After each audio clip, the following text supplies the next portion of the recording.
My husband was in an accident while he was visiting his family. My in-laws weren't planning to tell me because we've been having issues for over a year that they know about, but he kept asking for me, so they finally did. He'd already been discharged from the hospital by the time I got there, so he was recovering at their family home. I went there as soon as my flight landed, but my brother-in-law refused to let me in the house to see him. He told me to wait outside until my husband woke up, and if he still wanted to see me, he would let me in. He was also implying the accident was my fault. I was tired and irritated, so I told him that if my husband died, I would inherit the family home he was preventing me from entering, and then I'd keep him outside. He took it to mean I was disappointed my husband hadn't died, which couldn't be further from the truth. I eventually left and got a hotel because he got so angry that he was scaring me, and continuing to argue with him would have been pointless. He told everybody what I said, so when I next went to see my husband, things were awkward between his family and me. No matter how many times I've tried to explain, I never meant it the way my brother-in-law took it. It hasn't made a difference. The only person who didn't take my brother-in-law at his word is my husband, who's been making a joke out of it. Am I the idiot? Not the idiot. If one of my in-laws tried to prevent me from seeing my possibly dying husband, God help them. So your husband's family wasn't going to tell you that your husband was injured in an accident, and I'm guessing it was fairly bad since he was actually admitted to the hospital. What is that? And then when you arrived, your brother-in-law refused to let you see him even though he was asking for you. Your brother-in-law seriously overstepped when he was blocking you from reaching your injured husband. He had no right to do that. He was discharged from the hospital, not dying, and in their own family home. It's messed up, but more dynamics are at play here than in this story. OP's immediate threat to take the inheritance adds fuel to the fire, and it's weird that despite being well enough to leave the hospital, the husband never called OP to check in. I agree, they've been having issues for over a year. They're in such little contact that she has to fly to see him, and the first thing she does is try to bring up the inheritance. Everyone's the idiot here. Why the heck did you say that? How did that help the situation? What were you hoping to achieve? This is a far cry from a loving wife blocked from seeing the dying husband picture you're painting. Yeah, it's definitely everyone's the idiot here. Still, I have to lean towards the husband's family being the bigger idiots because if he asked for her, repeatedly blocking her is beyond the pale. OP could be the worst person in the world, but ignoring his wishes is incredibly messed up. I say this as someone who was hospitalized not that long ago. I would have been so angry if someone ignored my wishes of who I wanted to see. Question: is it your home brother-in-law was keeping you out of, or his parents' home? My husband inherited it from his father, so legally it's his, but his mother is the one who spends most of her time there and doesn't want me there. I never cheated on him or anything like that. His family mostly dislikes me because they're upset I wouldn't agree to move to their country after my father-in-law died because I stopped making an effort with them when things got bad between us, so their image of me isn't great anymore. This is the answer I needed. They're idiots. Brother-in-law has no business refusing you access. That family refuses to acknowledge that until you are divorced, you are the wife and have rights. They may think that by barring your visitation and your husband being bedridden, read stuck in that country, you will get frustrated and agree to move to their country. The husband's family hates OP because she refused to go to their home country after her father-in-law died, presumably so her husband could financially support the family. Let me guess, your hubby is the oldest son too. My brother is having a destination wedding. I'm sure it'll be very nice. I'm a widowed single mom with 2 young kids. I'm not destitute or even hard up. My husband had insurance. We live in a paid-off house and we have investments that provide me with an excellent amount of backup to my salary. I would rather be in debt up to my eyes and be in his arms every night. Trust me. The wedding will cost about $2,200 for a week. It's a very good resort. I RSVP'd no. Maybe if it was in the summer I would consider it a vacation, but I'd need to take time off school. My in-laws are retired, they love watching the kids, but they are elderly. My husband was a little older than me and my kids are a lot to take for a week. Taking the kids out of school and bringing them to the wedding will cost $5,500, since we will be sharing a room. That would put a massive dent in our budget. I know that my parents are still working to save for retirement, so this will be expensive for them. My brother called me right away to ask why I wasn't coming. I said I really wanted to come, but I just couldn't justify it. He said that I had lots of money in the bank. That's not really any of his business. And if, God forbid, something happens to me, my kids are going to need that money.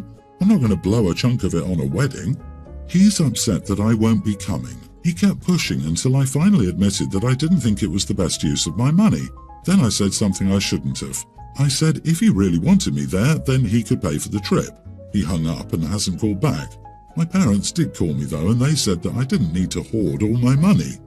I'm torn. Am I being an idiot by not splurging a little and going to my brother's wedding? Am I an idiot for basically telling me he has to pay me to go? I can see his point of view, but I have a lot of other things I need to consider. I thought maybe an outside perspective would tell me if I was a witch. Edit. Before everyone jumps on my brother, he came to my destination wedding, but it wasn't as expensive and he stayed in the same room as my parents. And my husband paid for everyone in our family that we invited. Not the idiot. An invite is not a summons to appear. If you have a destination wedding, you must realise people won't come. Also, you're not hoarding your money. You are making smart decisions based on the best thing to do for your children. Tell anyone who says that to go back in their box. It's your money, not theirs. I've always assumed that anyone who hosts a destination wedding secretly wants to have their guest list be as short as possible. What better way to get people to say no than to plan a wedding that's expensive, time-consuming, and disruptive to their regular schedule? If OP's brother really wanted her, and as many other guests, to attend, then they shouldn't have opted for a destination wedding, or he should have extended the same courtesy that OP's husband did for him and covered the cost of travel. Send a nice gift, fawn over the pictures, and let him get over it. I'm sorry, but anyone who holds a destination wedding during the school term a 12-hour flight away from their widowed single parent of 2 siblings shouldn't be getting hurt about their not attending. It's not just the cost, but the practicalities around school, childcare, taking time off work, and so on. Pulling your kids out of school for a wedding would be an idiot move, especially late in the term, and the same goes for spending money that ought to be your household emergency fund or your children's college money. You aren't obligated to spend that on someone else's wedding, and anyone who would push that is an idiot. I, 29 male, am a super social guy at work. We used to have a really cold, unwelcoming office, and my team, 4 of us all together, was brought on to improve morale, so I'm not saying that to brag, it's literally part of my job description. Organising events, fielding complaints and relationship dynamics, just generally making sure everyone is comfortable and happy. I'd like to say I'm pretty darn well liked and haven't seen any evidence to the contrary yet, and this has spilled over into my life in general, and I'm one of those always smiling types overall. I said this because my colleagues recently asked if I have a problem with our newest starter, 31 female. She works in sales and is a little quiet, most likely because she's new, but ostensibly nice from what I hear.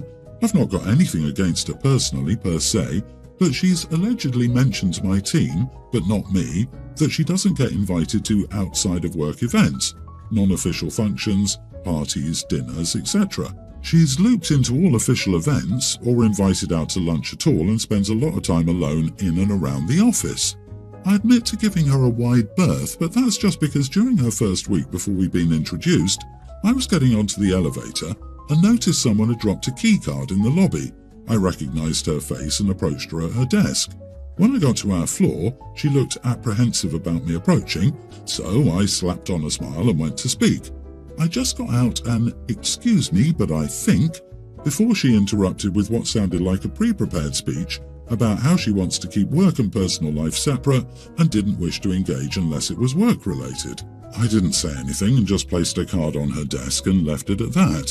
She approached me at lunch that day to apologise and said she thought I was asking her out, but did so in front of a crowd of people to whom I then had to explain myself. Overall, she made me uncomfortable and feel guilty for being friendly, so I followed her rules and only sent her emails in group threads. But seeing as I'm a social hub in and outside of work, this had apparently had a knock-on effect of others distancing themselves too. So, am I the idiot for being cold to a newish co-worker? P.S. I have a partner of 4 years who works with us in a different department. Not the idiot. Kinda weird that she thought you were automatically hitting on her. I would say invite her or have people invite her, but keep the convo to a minimum so as not to have her come up with the weird "oh, he wants me" thing, or maybe invite your partner along so she can tell you you're in a committed relationship. I honestly couldn't imagine a situation where I would start a new job and get hit on by the first person I saw. I would expect them to be welcoming, not, "Hey baby, wanna?" It's off that she would jump right away to thinking a new colleague was about to ask her out. Something triggered her response, and past experiences might have been the reason. Also, she apologized in front of other people, potential witnesses, underscores that she might have experienced some unwanted advances in a past job. I'm glad she had the decency to apologize, but I don't know how this woman expects OP to feel comfortable being around her or interacting with her on any level after she blew up like that in their first meeting. I wouldn't want anything to do with her either. Yeah, she said she was there for work and not to entertain social whims. She made it weird, and she's getting what she asked for. If she hadn't made her clumsy apology so awkward in public, you wouldn't have been grilled to relay every detail of that initial interaction, and the team wouldn't have ever known she expressed this sentiment. It's on her to fix, and frankly, whining to others about it isn't such a hot look either. I, 25 female, am about to get married to my fiancé, 28 male, and we already got the wedding list down. However, my sister, 25, my twin, just rejected my invitation because she doesn't believe she can be at my wedding without her trauma being triggered. Her husband died 6 years ago, just 10 days after they got married, and now my sister thinks attending another wedding would trigger all of these memories and it would be too much for her, even though she knew her husband would die soon after their wedding because he had late-stage cancer, and that was the only reason they even got married. It was 6 years ago, so by all means, she shouldn't be so traumatized that she'd avoid all weddings, including mine. Honestly, I feel like this trauma thing is just an excuse not to come because we've always had a rocky relationship. But come on now, it's my wedding. She should put that aside and support me during my biggest day. Also, her friend called me to complain about how our family is harassing my sister to come to my wedding, and that sent her into depression and even made her skip work. I admit I did get my family to try to convince my sister to attend my wedding, but nobody's been harassing anyone, and I feel like she's once again playing the depression card so she can get away with her unfair treatment of me. But now even my fiancé is on her side and wants to leave her alone because it's not worth it to bully anyone to come to our wedding. Am I the idiot? You are the idiot. Do you actually want your sister to celebrate with you at your wedding, or are you just looking for an excuse to be awful to her? Really, she's playing the depression card. Her husband died 10 days after her wedding. I get that it happened a few years ago, but she's still allowed to grieve about it. Why do you want her at your wedding?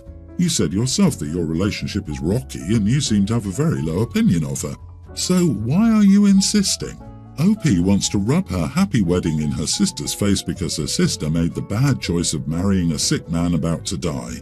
Geez, OP, if your partner dies tomorrow, I hope your sister insists you accompany her on Valentine's Day, on his birthday, on every special date, for fun, and the day he died each year, so you can be there to have fun with her. Be a caring human. Pretend you're capable of empathy for real. For everyone else, it was 6 years ago, but I'm sure for her it still feels like yesterday. Come on, OP, don't you know depression and trauma aren't real? I mean, it's not like they got married to be together forever, right? Like it wasn't a real marriage because he was going to die anyway. Sarcasm, in case that wasn't clear. OP, you are the idiot, and you're the selfish one here. Let her come or not on her own terms, and stop being a brat.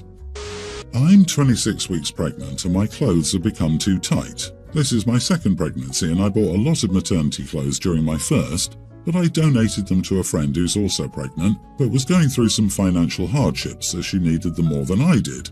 I was going to buy some more maternity clothes when I needed them, but I've started wearing my husband's clothes and I find them a lot more comfortable. It's not like I'm going to work every day, so I've decided not to. My husband mostly doesn't complain about me stealing his clothes all of the time, and I've had dinner with his family twice wearing his clothes.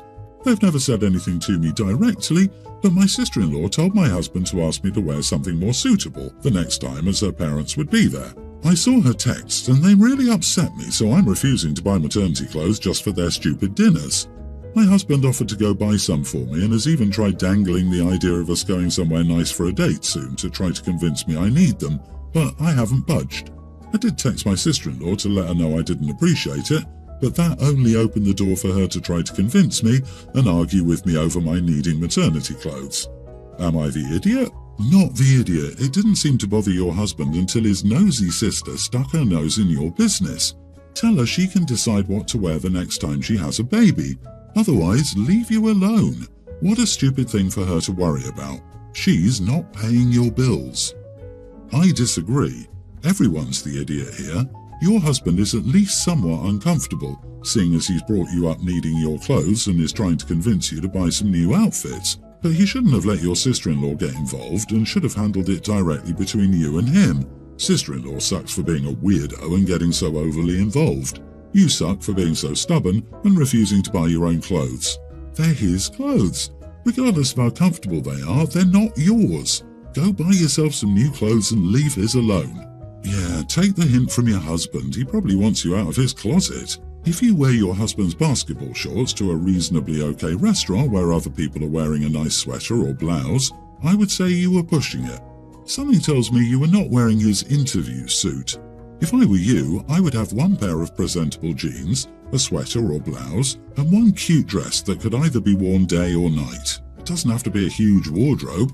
You can't get through 9 months on basketball shorts and football sweaters. Yes, wearing your husband's clothes around the house sounds lovely and comfortable, but going out to dinner in a baggy t-shirt and sweats is inappropriate and disrespectful to the hosts or other guests. Maybe OP is too tired to bother with shopping, but one shopping trip or some online shopping wouldn't hurt, and the clothes can be gifted forward later like last time. OP, being pregnant isn't a get-out-of-jail-free card for pettiness.